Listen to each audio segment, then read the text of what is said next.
In January of 2024, Microsoft announced that as a part of its acquisition of Activision Blizzard, 1,900 employees would need to be let go during the reorganization efforts across the company. These came from everywhere, including Infinity Ward, Treyarch, and most importantly for this video, Toys for Bob. The studio had recently been on top of the world, working on many projects in the effort to revive shelved franchises from the 5th generation of consoles, like Crash Bandicoot and Spyro the Dragon. Crash 4, It's About Time, and the Reignited trilogy were very well received by fans and critics, and for a while it seemed like they could do no wrong. But after the company-wide layoffs, with 89 people losing their jobs, and the studio's office in Novato, California being closed and vacated, Toys for Bob was left scrambling to keep themselves together. Their workforce was transitioned to remote development, and in February of that same year, it was reported that the studio would be putting in effort to detach themselves from Activision as a whole. By May, it was announced that they had successfully become an independent developer yet again, and thanks to a publishing partnership with Microsoft, would be creating their first new game by themselves. The speculation began to soar out of control, with many taking hints and teases released by the studio as confirmation that the next game that they'd be working on is a sequel to the original Spyro trilogy. So today, I've gathered a list of things I'd like to see out of a potential Spyro 4. Despite Toys for Bob potentially working on this concept themselves, I wanted to throw my hat in the ring as a way to both pitch a game for creation, but also predict what sort of content will make its way into their next entry in the franchise. We've had a myriad of different kinds of content in the Purple Dragons franchise, and this game could quite literally be anything.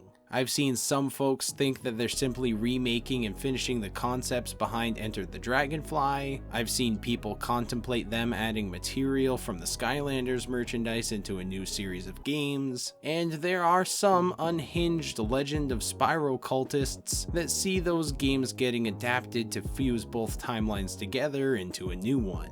While all or none of these could be true, I figured it was about time to throw my take into the ether and see what sticks. So I plan to just lay out my thoughts for you all to enjoy and critique, and maybe somebody from Toys for Bob will catch wind of this and maybe pick up some inspiration. This video will borrow footage from the different forms of Spyro media, including the original PS1 trilogy, the Reignited games, and the Legends games, to better help you, the viewer, understand my thoughts and decisions. I will also openly be speaking about each game as a whole, so this is your one and only spoiler warning. Without any further delays, here's the pitch for my ideal Spyro the Dragon 4. The premise of this game would be to create a worthy successor to the original Spyro trilogy, designing a new iteration on the classic gameplay by introducing new playstyles and themes to make it all feel fresh. Players will take control of Spyro and navigate enclosed but large open maps for the levels. The game will consist of 5 hub worlds, each with their own arrangement of levels. Each level will have a central mission to complete, as well as several side objectives of varying difficulty and strategy. Enemies will range from simple grunts that can be dispatched in any fashion, to enemies that are immune to certain types of damage and have to be defeated in different ways. The player will gather scattered gems to accrue currency, which can be redeemed in the hub worlds for stat buffs, additional abilities, and accessories. Some treasure will be hidden in chests that must be broken open, or other impregnable containers that require keys or spells to unlock. Spyro will of course be the main character, but a few returning allies, as well as some new ones, will be playable in later parts of the game. The story will focus on an all-new villain, with character and lore references to previous titles from the first 3 games, as well as the later Legends trilogy. Boss encounters will occur between transitions to new hub worlds, and be entirely original to the game. My version of Spyro 4 would play similarly to that of the original trilogy. Spyro can move omnidirectionally, with the camera being manipulated with the right analog stick. The player can look through a first-person view mode, bringing the camera directly to Spyro's eye level to observe the environment through his position. To attack enemies, the player can horn charge for physical assault, as well as use breath attacks against enemies. Pressing the jump button twice will initiate a glide, letting the player cross small gaps or soar across a level. At any time during that glide, they can press a button to initiate a hover maneuver, giving them just a bit more range and also to climb certain ledges. The head bash attack will also be available from the beginning as well. The player can cling to ladders and rough textured walls to climb up them to reach new places, and an ability I'd like to add to Spyro's moveset is a tail whip attack, where he swings around in a circle, attacking with a noticeably longer tail. This attack can be used to physically assault enemies that can't be pierced with a horn charge, or to help spin cogs or gears for puzzle solving. In addition to the traditional charge and flame breath, I'd like to add the ability to infuse Spyro's arsenal with different elemental affinities, unlocked through story progression. Using the powers of fire, water, ice, and lightning, the game will be able to open up many new avenues for the traditional gameplay. In line with the design philosophy in Spyro 2 and 3, the player will come across levels that are impossible to complete 100% on the first run because of a lack of abilities. Once the player has learned them, they may return to these previous levels in order to complete them fully. This same idea would be carried over into my game as well to help encourage replayability. The setting for this version of Spyro 4 would take place in a far-reaching corner of the Dragon World, a mythic and mysterious place known as the Ancient Realms. The lands here are steeped in old-age dragon tradition. It used to be the main settlement for the dragons, where they planted their roots and practiced their magic. But after a catastrophic event that happened during their upbringing, the main body of dragons left to settle upon new lands. All that's been left here are the eldest of their kind, keeping their traditions alive and living peacefully with the new mystical life that has taken hold here. The 5 homeworlds that make up the Ancient Realms are themed after a weather pattern, and are named Sunshine Hills, Rainfall Gorge, Blustery Peaks, Glacial Lakes, and Calamity Chasm. Each homeworld has access to 5 smaller worlds, each inhabited by their own unique denizens and ecosystem. Some of the most powerful magical entities live in these worlds, each attuned with some form or another of magic and its properties. Residents of the Rainfall Gorge and its worlds are particularly fond of water magic, as it's always raining here and rivers and lakes flow eternally. The Blustery Peaks are an arrangement of mountaintops that spread as far as the eye can see, and a constant breeze weaves its way through the cliffs on a daily basis. Though, with the advent of a recently awoken evil, realm-spanning curses have upset the balance in each world, plunging their magical harmonies into chaos. It will be up to Spyro, and by extension the player, to set things right and restore balance to the Ancient Realms. A select few of the original cast of characters would make appearances in this game, mixed with some new blood to help expand the lore of the world of dragons. Naturally, the main playable character and protagonist of this game would be Spyro himself, with his trusty pal Sparx to aid him in his quest. I want this new iteration of Spyro to have visibly been aged, having grown larger with some more pronounced features. Sparx would still be given some lines to speak, though his role should be limited to a degree as to not wear off the novelty. Hunter would definitely be around to make another appearance as Spyro's comrade, being playable in certain levels and missions. He'd aid the quest by racing enemy teams and performing in archery competitions. Bianca would also appear alongside her boyfriend, exploring their relationship throughout the game. She'd be playable in certain areas utilizing her magic spells and solving puzzles. Sheila the kangaroo returns from the Forgotten Realms, taking a walkabout to learn the different ways of life around the world. When things go sideways, her ability to jump and navigate tough terrain comes in incredibly handy. Crank the Gnome is one of my new ideas for playable characters in this game, and is exactly what he sounds like. Crank likes to tinker with magical machinery, and is capable of building things to navigate levels, and is also small enough to fit into crevices and holes. Spyro will meet Crank when he visits his homeworld, which has been taken over by the forces of evil and cursed. One character that I think should make their debut in the main canonical timeline is that of Cynder the Dragon from the Legend of Spyro series. Cynder is a fan favorite character, and had a strong presence in her games. Being an enemy turned ally in those games gave her a lot of depth of character and provided some interesting storytelling and lore. In order to not sully her character, she'd need to be handled delicately, but I think it'd be a smart move to implement her character in this game in a similar manner.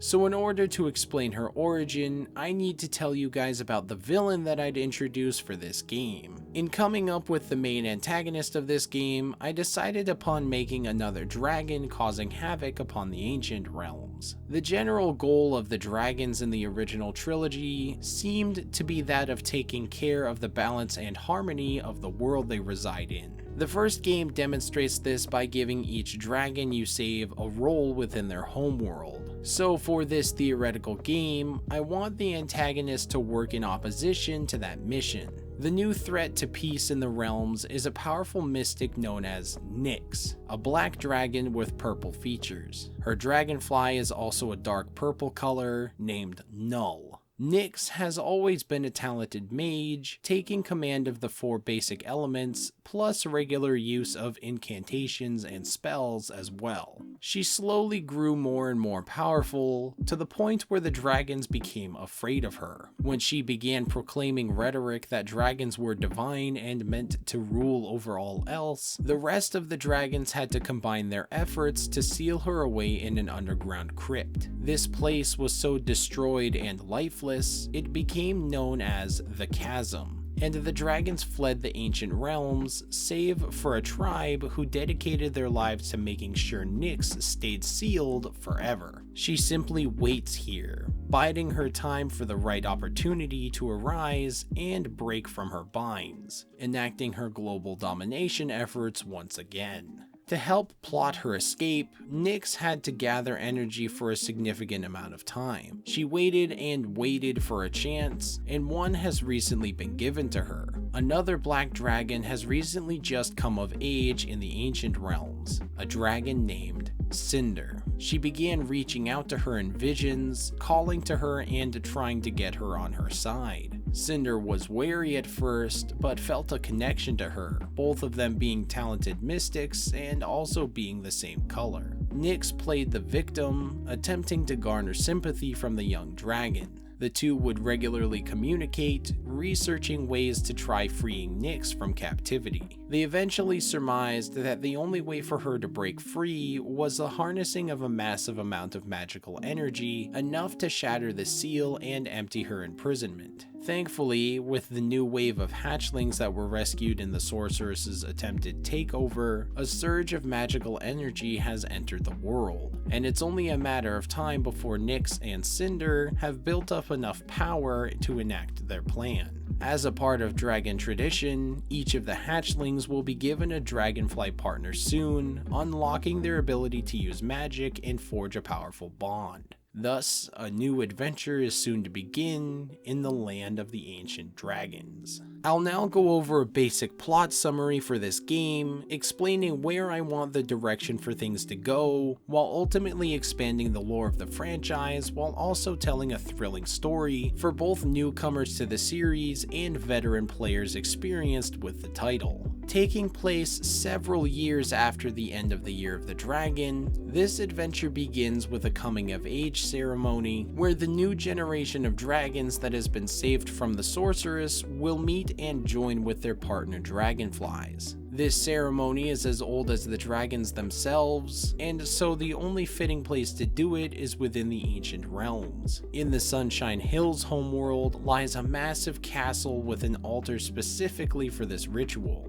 The elder dragons and their partners raise the dragonflies and imbue them with a special protection magic. Spyro himself takes part in the ceremony as the dragonfly bearer, introducing them to their partners. Among the audience for the event are Hunter and Bianca to support their friend, and Sheila the kangaroo, who's come to study the ancient dragon customs. However, all does not bode well for the realms, as the cluster of dragons new and old, and the binding magic begins to spread. Nearby, in the chasm, Nyx is able to siphon residual energy into her prison thanks to an incantation spoken by Cynder, and is able to harness enough of it to cast a destruction spell. She emerges from her confinement and declares war on generations old and new. Nyx takes to the skies, casting several spells that curse the ancient realms, banishing all dragons and forbidding them from re-entering. She flies to a fortress in Calamity Chasm, where her dragonfly Null is imprisoned. She charges Cynder with guarding the grounds while she begins charging her own powers to break the seal. Outside, back in the Dragon Realms, the castaways work hard to find a way to put a stop to Nyx's plans. However, the protection magic placed on them is powerful, and even with the combined efforts of several of the most talented dragon mages, the spell proves too difficult to break. Bianca is able to come up with something from the sorceress's spellbook, an unbinding spell that can only be cast once every 1,000 years and will drain the magic from its user completely. The former gatekeeper to Nyx's prison, ashamed of not being able to stop her, offers his magic as tribute in order to send a dragon in and stop her. Spyro is chosen by the elders, having proven himself before to be more than capable at taking down imposing foes. He accepts the new challenge and undoes the binding spell with Bianca's help. Spyro and his friends then re-enter the portal and warp to the ancient realms to stop Nyx. Spyro travels the worlds, breaking the curses across the land, rescuing captured dragon youths and dragonflies, and gaining powers over new elements and abilities. At the end of the game, Spyro was forced to confront Cynder, who, after a grueling battle, rejoins her fellow dragons and betrays Nyx. Together, they work hard to defeat the almighty tyrant and drain her of her magic and banish her. Null decides to join Cynder after realizing she was used as a tool rather than a partner, much like herself. And that's about it, guys. This is just my interpretation of the best things about the Spyro franchise and its ever-changing lore and mechanics, and what I'd like to see out of the series' potential continuation. There's a snowball's chance that this thing ever makes it beyond my little YouTube video, but if you see Toys for Bob or whoever else make a game that brings this kind of idea into reality, well, you heard it here first. Let me know what you thought about my pitch down below, and tell me what your favorite Spyro the Dragon game is, and what you'd like to see out of a potential sequel or a reboot. That's gonna do it for me today, ladies and gentlemen. Thank you very much for watching. I appreciate each and every single one of you. As always, if you liked what you saw here, consider giving this video a like and hit the subscribe button for more content from the Northeast's biggest nerdy stuff lover. Remember to stay awesome, and to be kind and rewind. Have a wonderful night. Excelsior.